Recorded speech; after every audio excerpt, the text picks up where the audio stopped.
இளம் வயசுல தற்கொலை பண்ணக்கூடிய பல பேர் இப்போ இருக்கிறாங்க. இப்போ வர நியூஸ் எல்லாமே அப்படிதான். 1 மணி நேரத்துக்கு ஒருத்தவங்க இறந்து போறாங்கன்றது சொல்லக்கூடிய விஷயம் ரொம்ப கஷ்டமா இருக்கு. ஒன்னே ஒன்று புரிஞ்சுக்கோங்க, வாழ்றதுக்கு எதுவும் தேவையில்லை. நீங்க இருந்தா, இந்த உடம்பு இருந்தா போதும்.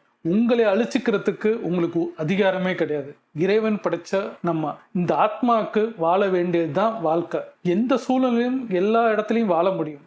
எல்லாரும் வாழ்ந்த கெட்டு போன விஷயங்களே சொல்லிட்டு இருக்கிறாங்க. வாழ்ந்தவங்க கோடிக்கணக்கு பேர் இருக்காங்க.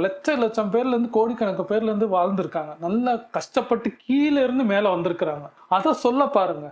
அதை விட்டுட்டு இது போச்சு அது போச்சுன்னு சொல்றதுக்கு பதிலா உடல் ஊனமுற்றவங்க, உடம்புல நோய் இருக்கிறவங்க, காசு இல்லாதவங்க எல்லாம் எந்திரிச்சு கஷ்டப்பட்டு வாழ்க்கையில முன்னேறினவங்க பல பேர் இருக்கிறாங்க. அது சுத்தி இருக்கிற அந்த கதையெல்லாம் கேட்டு பாருங்க. பல பேரோட வாழ்க்கை ஜெயிச்சவங்களை மாத்திரம் தான் யோசிக்கிறீங்க. அவங்க எந்த அளவு கஷ்டப்பட்டாங்கன்னு அவங்க உட்காந்து பேசுறீங்கன்னா உங்க வலி சின்னதா தெரிஞ்சிடும், கடுகளவு தெரிஞ்சு போயிடும். நீங்க அதுக்கப்புறம் வாழ்க்கையில முன்னேற முடியும். சூசைடுன்றது, தற்கொலைன்றது மகா கேவலமான விஷயம். உங்களுக்கு அதிகாரமே கிடையாது. இது பண்றதுனால உங்க குடும்பமும் உங்க சூழலும் உங்களுக்கு ஏதாவது மாறுமா? மாறாது. நீங்க அதை கடந்து போகணும்னா நீங்க அந்த கஷ்டப்பட்டாதான், வலி இருந்தாதான் அடுத்து அதுக்கு ஒரு மருந்து கிடைக்கும். அந்த மருந்து இருந்தாதான் அடுத்த இன்பமான சில விஷயங்களை கடந்து போக முடியும். அந்த வலி வந்தோனே உங்களை போக்குறதுக்கு மகா தப்பு. எதிர்நோக்குங்க, அந்த ஃபேஸ் பண்ணுங்க. என்ன பிரச்சனையா இருந்தாலும், டவுரி பிரச்சனையா இருந்தாலும் சரி, அபியூஸ் இருந்தாலும் சரி, எவ்வளவு பிரச்சனையா இருந்தாலும் அதுக்குன்னு சொல்யூஷன் இருக்கு. எல்லா ப்ராப்ளத்துக்கும் சொல்யூஷன் இருக்கு. கடந்து தான் போகணும்.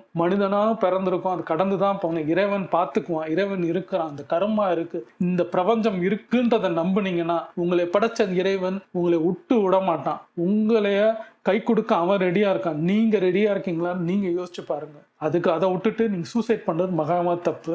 ஆண்டவன் இருக்கான், பயப்படாதீங்க. நாங்க எல்லாரும் இருக்கோம், நானும் இருக்கிறேன். கூட வாங்க, நம்ம ஜெயிப்போம். நம்பிக்கையா இருங்க, வாழ்க்கையில நம்ம ஜெயிக்க முடியும். யோசிங்க, சூசைட் பண்ணாதீங்க.